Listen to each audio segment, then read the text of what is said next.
Good morning, children. Today we are going to start again with the same subtopic of the previous chapter, ratio and proportion, and the subtopic is proportion. So in the last lecture we have discussed the same question which is written over here, and the same question we are going to discuss it but by alternative method. So if you remember the last video, that is the third video, in which I have done this question by one method where I have taken the value of y square as xz. Now in this method, alternative method, we are going to assume the given proportion equal to a constant. So let's start with the question. The question says, if y is a mean proportional between x and z, prove that x into y into z into x plus y plus z whole cube is equal to xy plus yz plus zx whole cube. So somehow we have to make the left hand side expression equal to the right hand side expression. In the last lecture, I have done the same question by taking out the value of y square from this proportion as given in the statement and substituting that value of y square as xz and making the left hand side and right hand side expression equal. But this time in this alternative method, as the proportion is given to us from this statement, that is, since x is to y as y is to z, this is the proportion that will be formed because y is a mean proportion. That means it is the middle term in between these two terms. So y is the mean proportion. So the proportion formed is x is to y as y is to z. And if I write this proportion in fraction form and assume it equal to a constant k, then the situation will be, let x upon y, that is x is to y, can be written as x upon y, as can be written as equal to y is to z, can be written as y upon z, and I have taken this proportion equal to a constant k. This is another method of attempting such kind of a question related to proving. So if you equate x upon y with k, you are going to get the value of x as yk by cross multiplying this y with k. And similarly, if you are going to equate y by z equal to k, you are going to get the value of y by cross multiplying as zk. So we have got the value of x as yk and the value of y as zk. Now, once the value is obtained by taking the proportion or assuming the proportion equal to a constant k, we are going to substitute these values of x and y in both the expressions, that is on the left hand side and on the right hand side. So as I have stated over here, that on substituting the value of x and y in the given expressions, first in the left hand side expression, as the left hand side expression says, x into y into z into x plus y plus z whole cube. So wherever you are finding x is coming, at that place I am going to substitute yk from the value that is obtained from here, and wherever y is coming, I am going to substitute the value zk.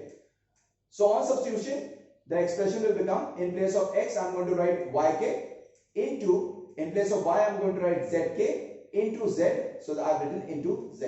The dot sign over here is representing multiplication between the quantities.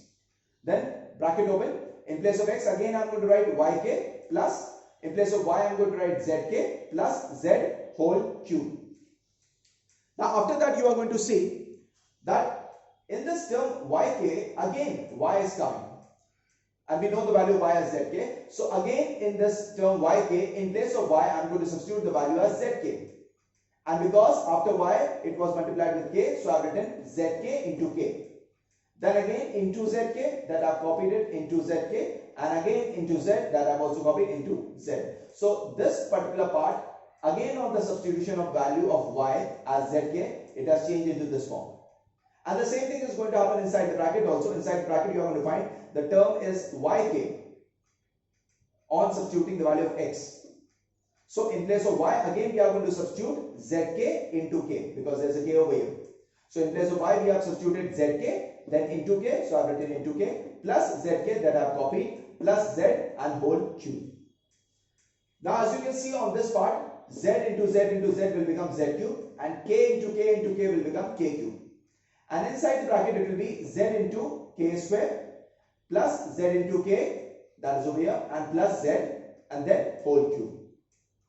Now as you can see, inside the bracket you are going to find something common, and that is z, that is common.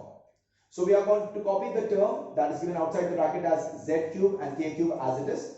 And from these three terms I am going to take z common. So what is left from the first term, that is k square. From the second term, after taking z common, plus k is left. And from the third term, when we have taken out z common, plus 1 is left. And then whole cube. Now children, remember, when I have taken z common from these three terms, because it was same, it was present in all three terms, so that is why I have taken common. So that doesn't mean that this power is not applicable on z. Even if we have taken out common, this power cube will be applicable on z also, as well as on the other terms that are left inside the bracket. So it can be written as this term which is outside the bracket, that will be copied as it is, z cube into k cube, and this cube power will be applicable on this z which is taken out common from all these three terms. So it can be written as into z cube, and then finally into, inside the bracket, k square plus k plus 1 whole cube.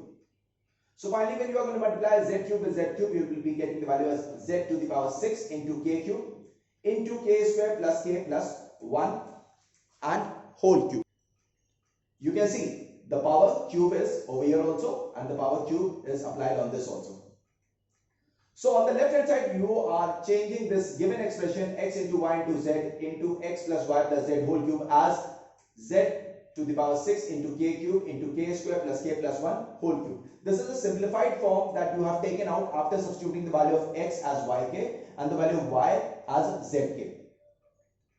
Now, the same thing we have to see that whether the right hand side expression is also giving us the same content, the same value on substituting the value of x and y.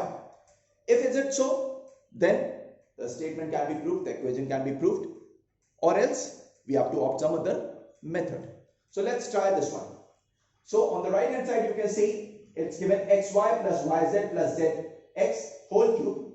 Again, in place of x, we are going to substitute the value yk.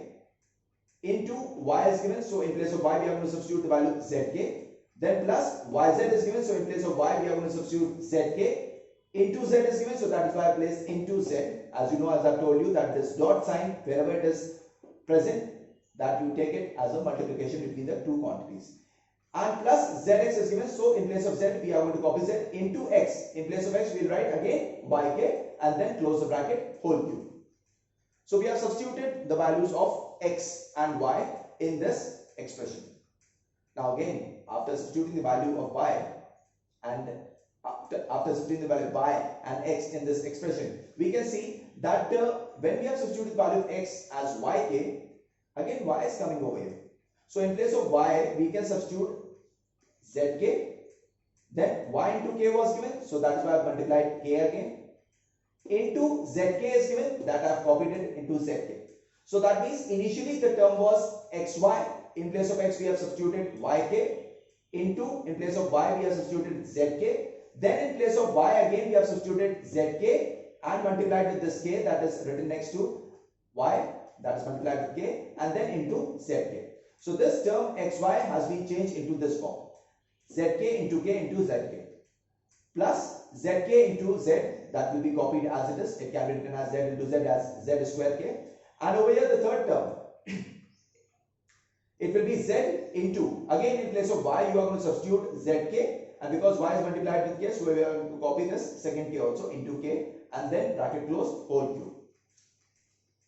Then after that you are going to find, if you multiply all these terms, it can be written as z into z is z square and k into k is k cube, plus this is already written as z square k, plus this can be written as z square into k square and whole cube. Then after that, as you can see from all the three terms, you are going to find that z square is common. So we are going to take z square common, and over here out of these three terms, you are going to find a single k can be taken out common. So we have taken two terms common. From all the three terms, we have taken two terms common. One is z square we have taken common, and the other one is into k, that is taken common.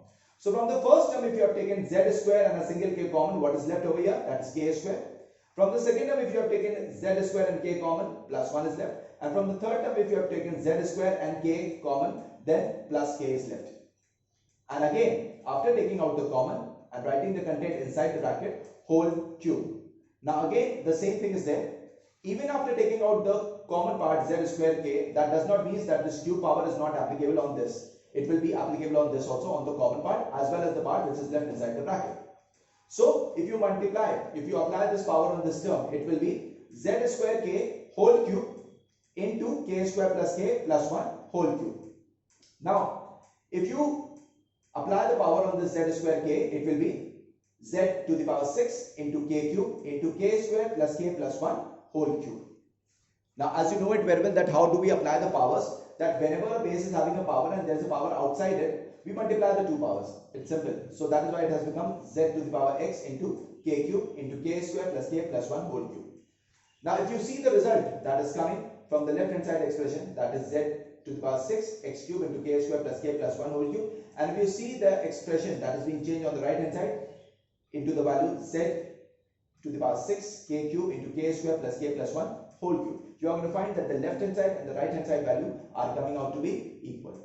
And in this way we can prove the same question which we have done it earlier by showing the left hand side equal to the right hand side.